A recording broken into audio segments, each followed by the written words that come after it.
भैया ओ प्यारे भैया हम ना भूलाना रे, रक्षा बंधन के दिन घर चले आना रे। बहना का प्यार है राखी बंधवाना रे, कर लो ये वादा हमसे भूल ना जाना रे।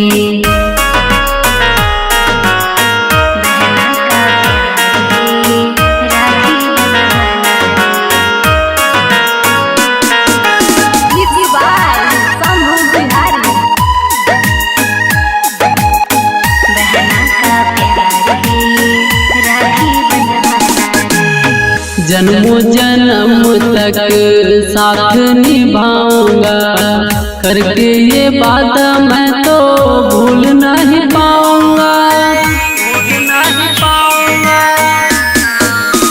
भाई बहन का कोई है ना ठिकाना रे, यही त्योहार माने सारा जमाना रे। रक्षा बंधन के दिन घर चले आना रे, बहना का प्यार है राखी बंधवाना रे। बहना का प्यार है राखी बंधवाना रे।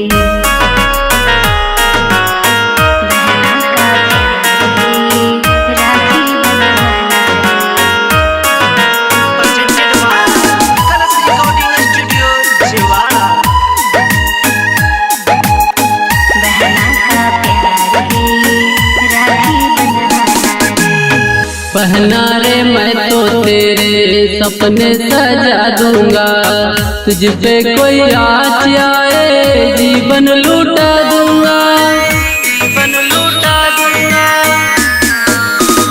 पावन त्योहार तेरे साथ मनाऊंगी, राखी में बांध के तिलक लगाऊंगी।